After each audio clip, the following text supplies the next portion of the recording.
I was at Asda on Saturday and I went over to have a look at the motorcycle magazines. I don't really buy them, but I like to see what's what. And there was a young lady there removing last month's copies from the shelves and putting them in a box, then replacing them with this month's copies. And she seemed to be taking as many off the shelves as she was putting back on, so I asked her what the score was. And she explained to me that bike magazines and some car magazines just don't sell. They end up sending most of them back to the publishers.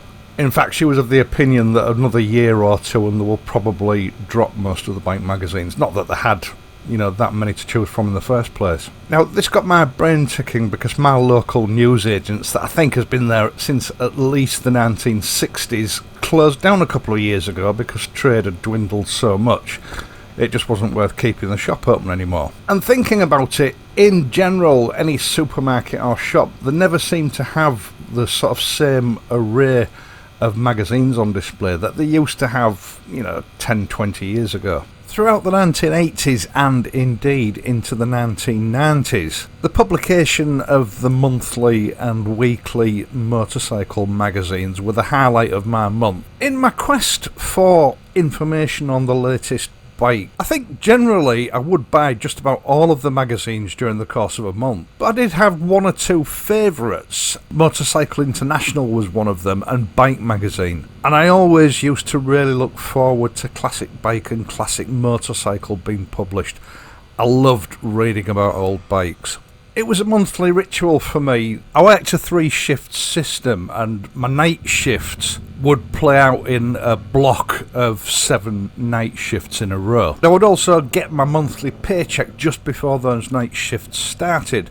Even back in those days, there was never any more than about 4 decent editorials in each magazine. The rest was all adverts, so an hour and you pretty much read it from cover to cover. So each morning when I finished my night shift, I would stop off at a newsagent's on my way home. Then when I got home, I would curl up in bed with a cup of coffee, Bike Magazine in hand, and read the magazines until I could no longer stay awake. Back in the early 1980s, these magazines were still quite sort of contrasty with the content. You still had a lot of the old school motorcycle journalists that had cut their teeth in the 50s and 60s, providing balanced, real-world, sensible reviews on the latest bikes and bike-related equipment. But obviously by then the yob element was starting to creep in as well. Their only real interest being the 0 to 60 figures, how easily the bike would wheelie, and how many fingers were required to pull on the front brake and get the bike to stand on its front end. Don't get me wrong, as a late teenager or early 20-something,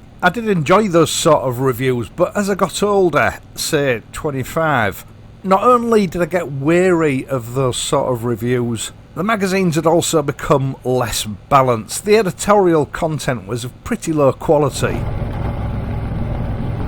And by the 1990s, those old school journalists had retired, and almost every bike magazine that I'd once loved, to me, just became bubblegum publications. By the middle of the 1990s, most journalists could barely string a sentence together, and proofreading was obviously a thing of the past. The whole culture of the motorcycle industry had changed, and it seemed to me that motorcycle manufacturers were sort of bribing the magazines in return for favourable reviews rather than them being impartial as they used to be. It became the norm for motorcycle journalists to tell you more about the time they'd had than the qualities of the bike that they were testing. In some exotic location in the Mediterranean, free meals, free flight over there, free drinks, all at the expense of the motorcycle company as part of the bike's launch, brazenly admitting that they were hungover or still under the influence of alcohol when they actually carried the bike test out.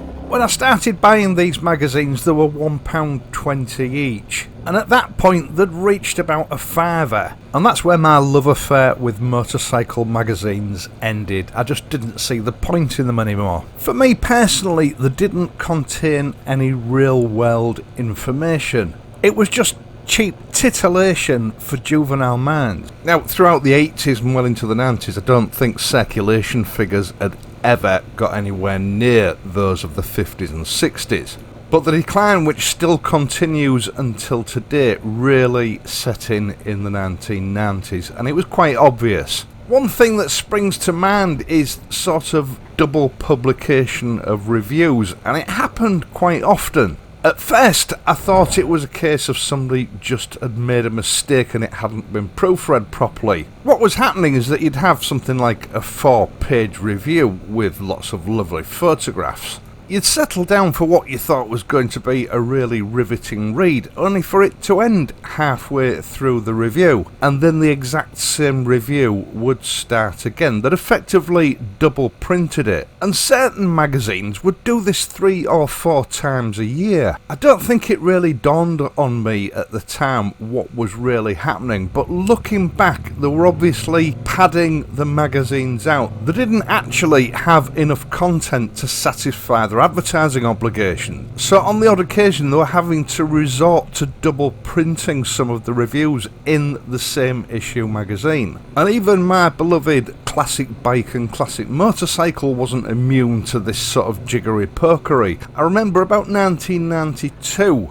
both magazines in the same year published a story about a particular bike. It was a World War II BSA in exceptional condition. Both stories related to one individual bike. Same registration number, same nicks, dents and scratches, everything, but 2 completely different stories. One was entitled Authentic and Unrestored and detailed the story of this motorcycle that was found abandoned somewhere in a situation where it had been preserved to an exemplary degree and had never been through any form of restoration. The other magazine story about the same bike detailed this bike's restoration from finding it as some sort of rusty old barn find and chronicling every aspect of its restoration, from stripped down and procuration of new parts right down to its new paint job. These are just the examples that stick out in my mind that I spotted at the time, but it became obvious that the motorcycle press were just ripping the readers off and charging a small fortune for the privilege in that process. Now, as a result of this, I sort of became out of touch with motorcycle magazines in general. I think I can safely say I haven't bought one since about 1996.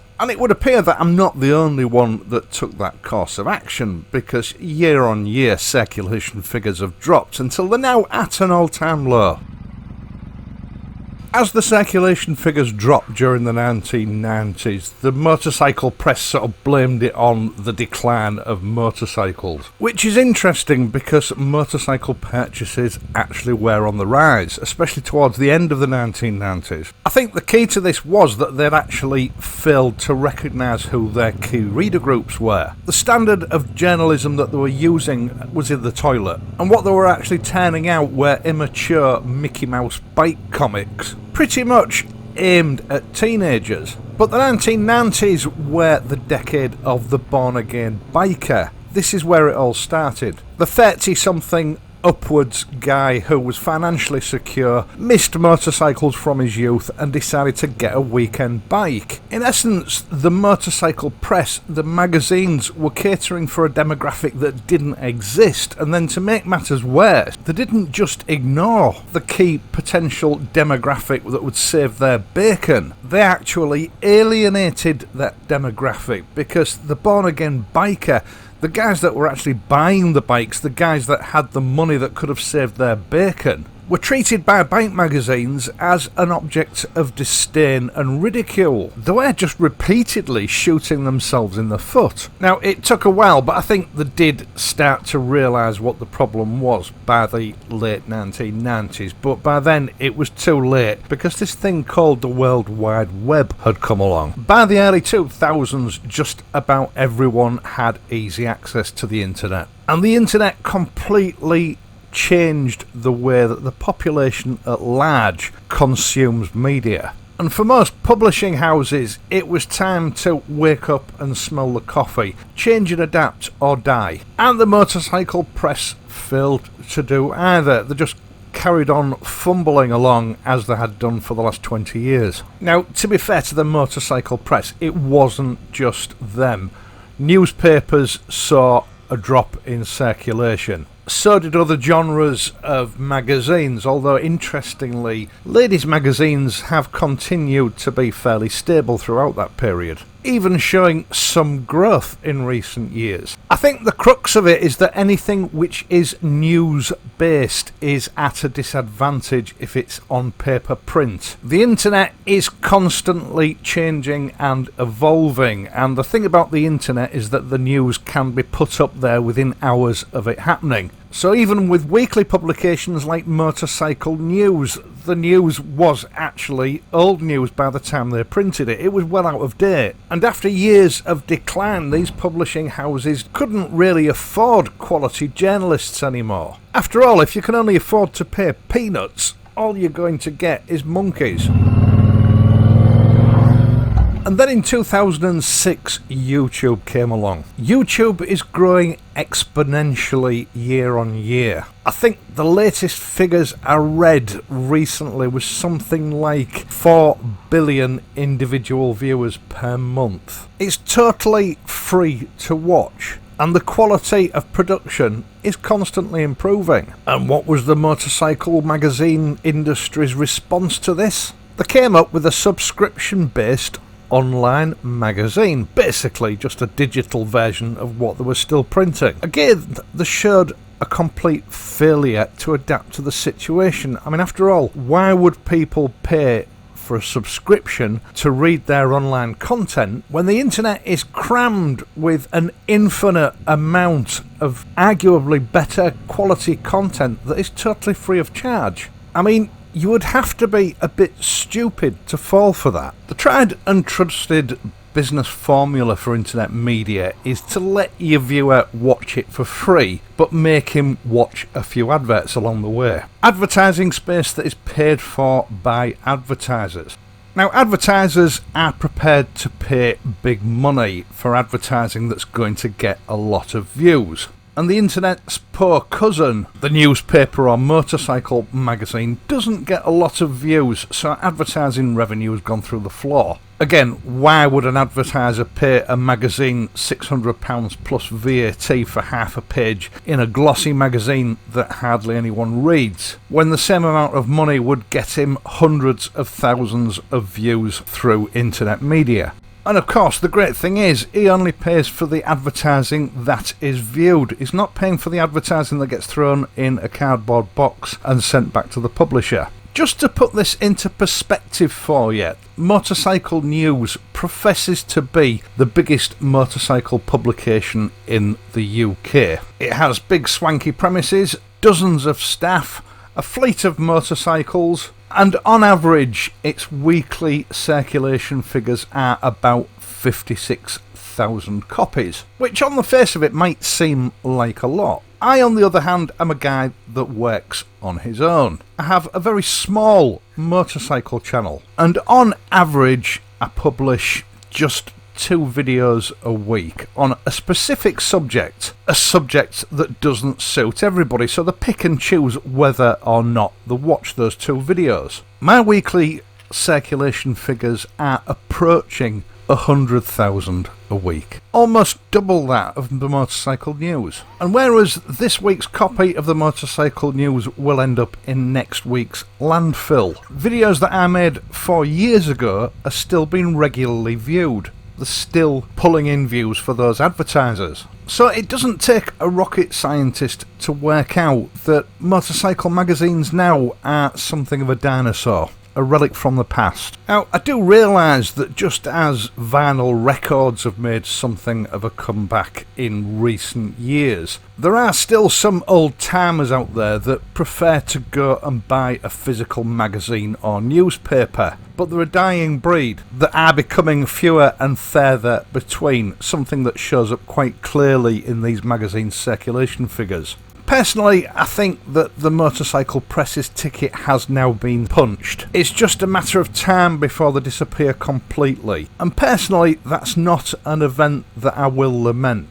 Over the years, I've watched the quality of their journalism deteriorate remarkably. They've taken the readers for granted and abused them. They've insulted our intelligence, all for the sake of continuing to make a living without actually making any effort to adapt to changes in the market. Something which some of them continue to do. I mean, it's only a year ago that there were various editorials exposing that Motorcycle News had been complicit in the Norton fiasco by continuing to report it positively when something was clearly wrong, and in doing so assisting Stuart Garner to swindle countless customers and investors. Some of them are dumb animals that have failed to learn by the mistakes and continue to make the same mistakes time and again. They've constantly ignored windows of opportunity until they were closed. I know some of them have now opened up YouTube channels, but YouTube isn't going to save them. They don't get enough views to make enough of a difference to keep these large, expensive organisations afloat. They're like a sick, wounded pet that is dying a long, painful, lingering death. And the right thing to do would be to simply put it out of its misery, but no one seems to have the heart to do it. In a way, I suppose it's never too late to change, and I can see that there are opportunities that if some of these magazines took them, they could not only survive, but possibly thrive. But it would mean having to climb out of the manufacturer's pockets, and it would also mean a major restructuring of the way they operate, and I just can't see that happening. Once again, thank you so much for watching this and my other videos, and in doing so helping to support this channel. I really do appreciate it. I do hope you've enjoyed this video and found it useful or insightful. If you have, please leave a like and subscribe to the channel. And don't forget, if you do subscribe, don't forget to hit the notification bell and ensure that all your notifications are enabled on your account. It's very cold, slippery and snowy outside, so if you do have to ride, please ride carefully. And I'll see you again on Friday.